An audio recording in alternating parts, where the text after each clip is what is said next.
अगर 2019 का election assembly का अगर 1 by 1 अगर लड़ते तो यकीनन मुझसे नहीं जीत पाते। हो राजधानी ये वादा आज मैं इस मंच से करता हूं।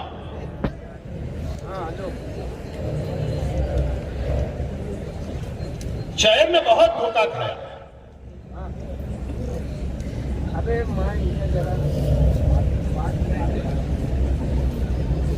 तामीरी काम के ऊपर अगर आप लड़ते तो यकीनन मुझसे नहीं जीत पाते। काम की बुनियाद पर मेरे सामने इलेक्शन लड़ते तो यकीनन तुम नहीं जीत पाते। लेकिन आपने मजहब का आड़ लेकर, मजहब का सहारा लेकर इलेक्शन जीता है। आपने जज्बाती नारे के साथ इलेक्शन जीता है। आपने कोई विकास के नाम पर इलेक्शन नहीं जीता। ना ये 2 साल के अंदर तुमने विकास किया है।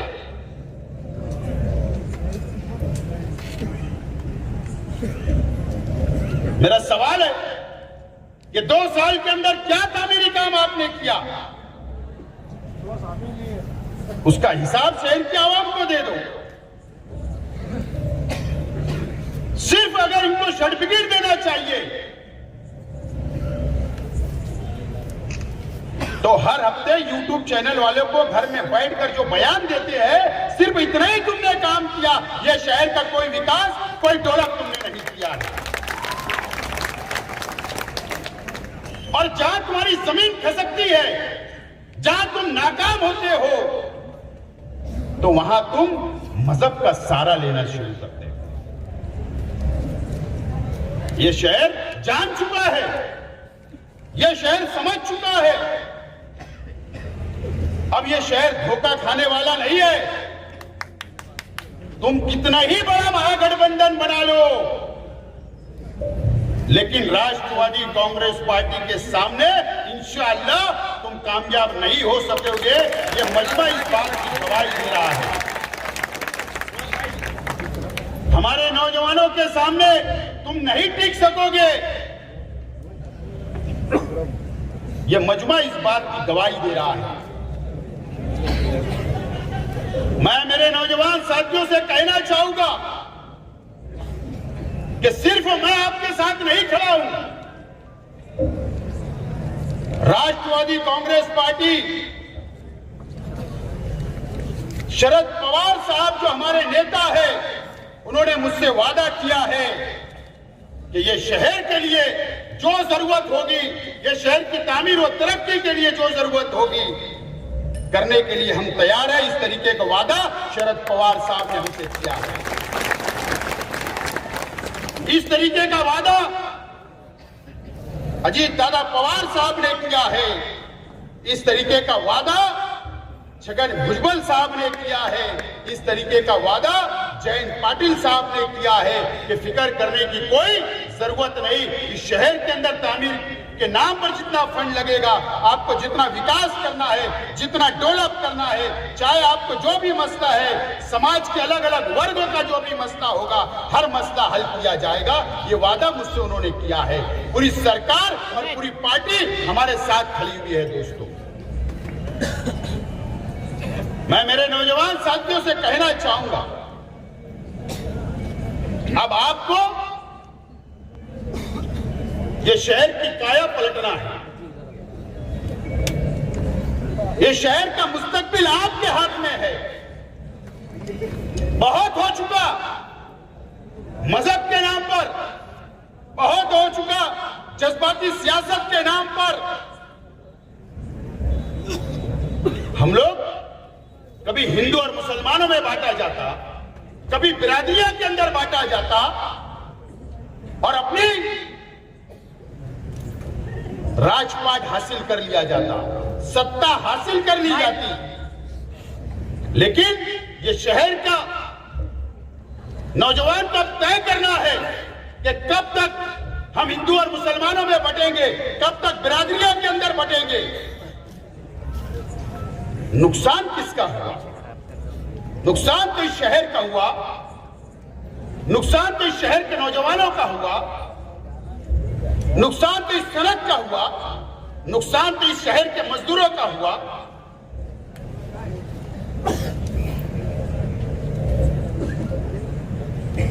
अब आपको हल्ला बोल सियासत करना पड़ेगी, हल्ला बोल सियासत करना पड़ेगी।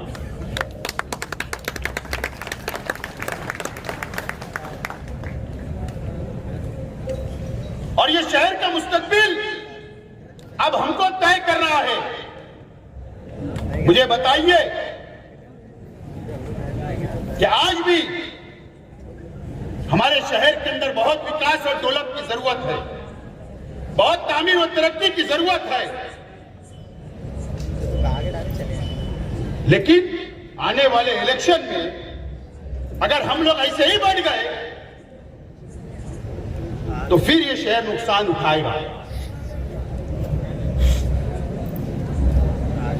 और उसके बाद कोई खड़ा रहने वाला नहीं है।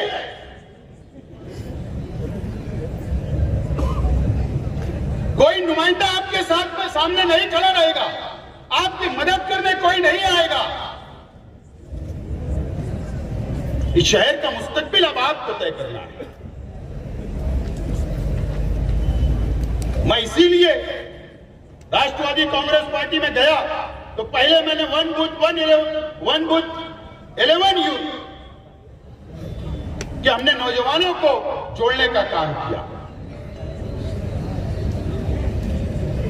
और अल्लाह का बहुत एहसान और करम है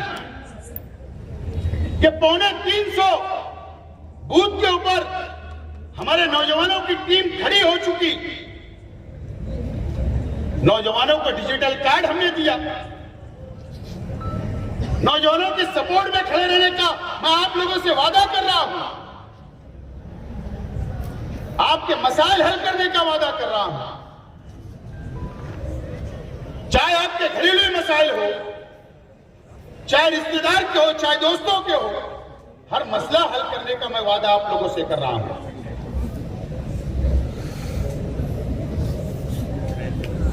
और ये शहर के अंदर तो एक अजीब राजकारण है, अजीब सियासत है।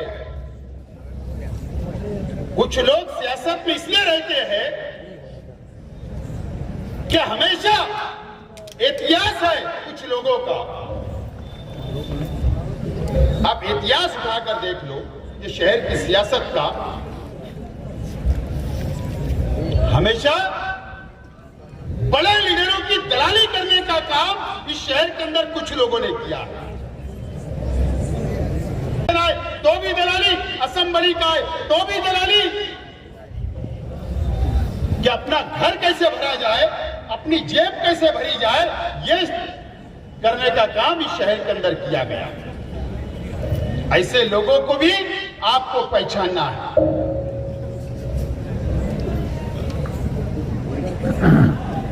अभी ये शुरुआत है। सामने वालों को कितना भी बड़ा महागठबंधन बनाने ले दो, मैं उनको मुबारकबाद देता हूं कि गठबंधन बनाइए आप।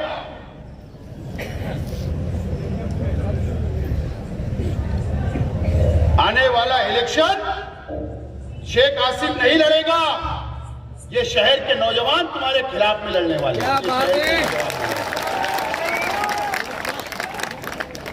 अब तुमसे कोई धोखा होगा तुम मत दो, ये धोखा खाने वाले नहीं है।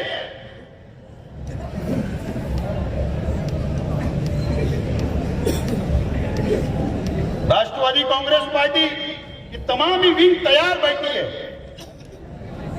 हथियारों से लेस, चाहे सेवा दल हो, माइनॉरिटी हो, महिला विंग हो, युवा हो, स्टूडेंट से हो, वो तमाम ही विंग सबको मैंने इजाजत दे दी है कि शहर के मसाइल के लिए रास्ते के ऊपर निकलना पड़ेगा। और अब स्टेज लगाएंगे हम बहुत दिन बाद। अब आने वाले जुमा को मेरी पहली प्रेस कॉन्फ्रेंस सैलानी चौक के अंदर मैं लेने जा रहा हूं। पहली प्रेस कॉन्फ्रेंस। मुद्दा क्या है वो नहीं बताऊंगा, प्रेस कॉन्फ्रेंस के अंदर बताऊंगा। नौजवान साथियों, तुम मेरा सहारा हो, तुम मेरी लाठी हो, तुम मेरी तलवार हो। आपके पास हर हथियार मौजूद है। मैं आगे रहूंगा, तुम मेरे पीछे रहो।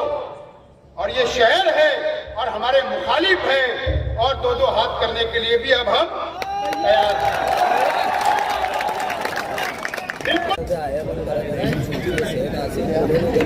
और डरने की जरूरत नहीं, सरकार हमारी है। सरकार राष्ट्रवादी कांग्रेस पार्टी की है। कोई डरने की जरूरत नहीं। हमने कभी पुलिस की दलाली नहीं की, हमने कभी पुलिस की चमचागिरी नहीं की। मालेगांव से नासिक तक हमने कभी दलाली नहीं की, हमने कभी चमचागिरी नहीं की। और अल्लाह का करम है कि ना की है और ना आइंदा करने वाले हैं। लेकिन अगर कोई भी ऑफिसर शहर का या जिले का, पुलिस डिपार्टमेंट से मैं कहना चाहता हूं कि आपको मुबारकबाद, कि शहर का माहौल पुरअमन है। लेकिन कुछ गलतियां पुलिस डिपार्टमेंट से हो रही है, उसको दुरुस्त करने की जरूरत है। मेरा इशारा काफी है। न तो मालेगांव से नासिक तक कितने सचिन वाजे घूम रहे हैं, मुझे नाम भी पता है।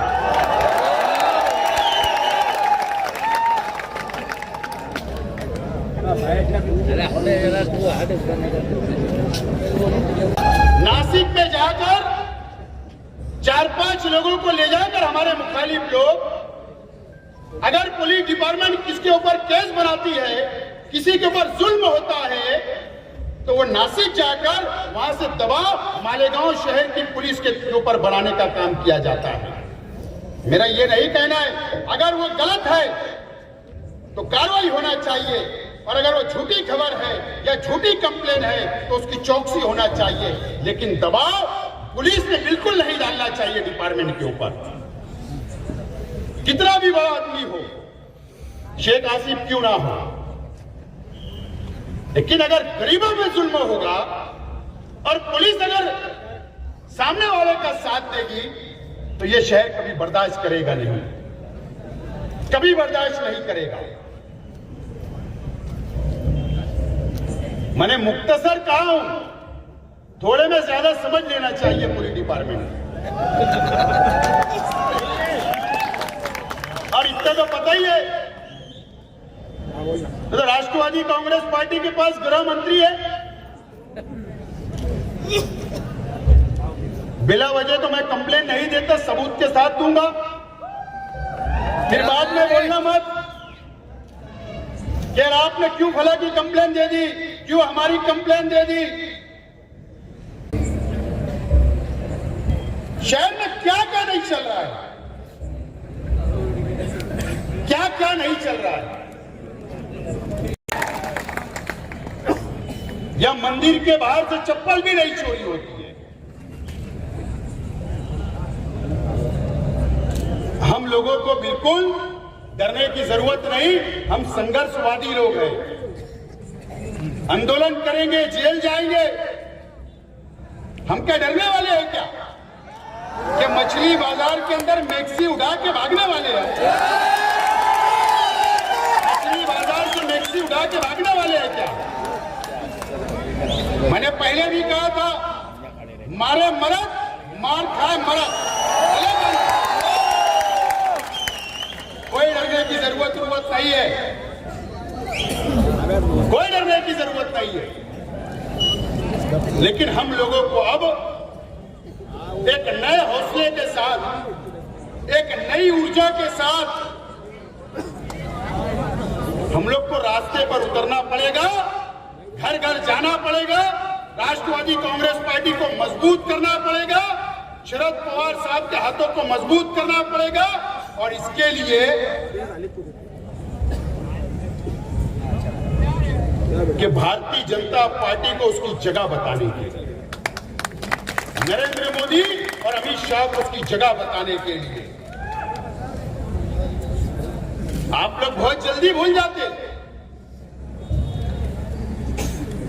हमारी मां बहनें पर्दे के अंदर रहती है, घरों के अंदर रहती है, लाखों की तादाद के अंदर हमारी मां बहनों को सड़कों पर लाने का काम किसने किया? वो नरेंद्र मोदी और अमित शाह ने किए, जो ट्रिपल तलाक का बिल लाकर किया गया, हमारी शरीयत के अंदर मुदाखलत की गई। इसका बदला कौन लेगा?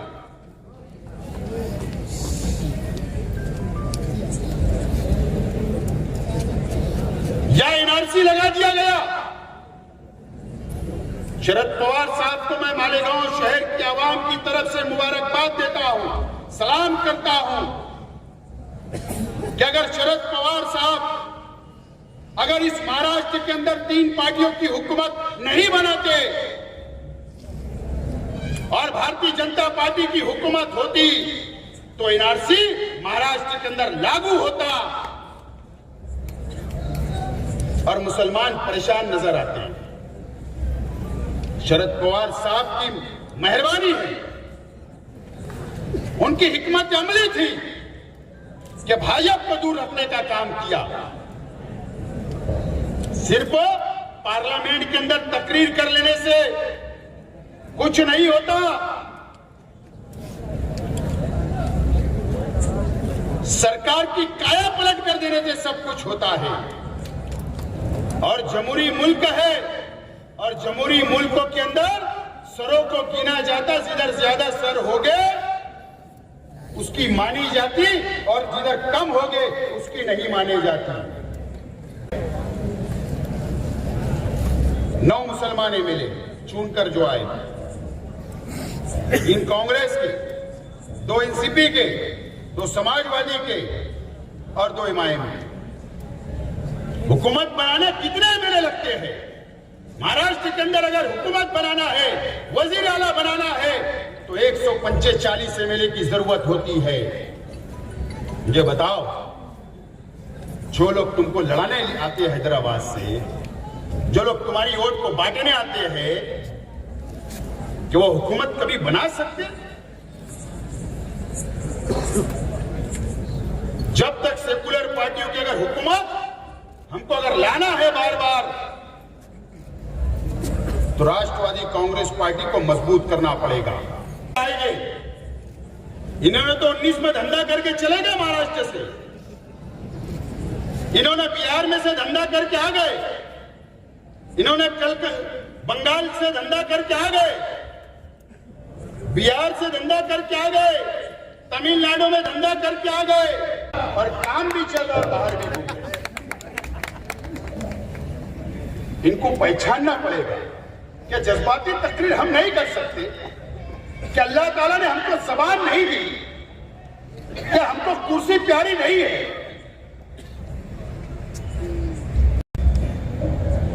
फायदा नहीं है, अगर नुकसान होगा तो माइनॉरिटी का होगा, ये हमको समझता है और हमको अल्लाह को जवाब देना है।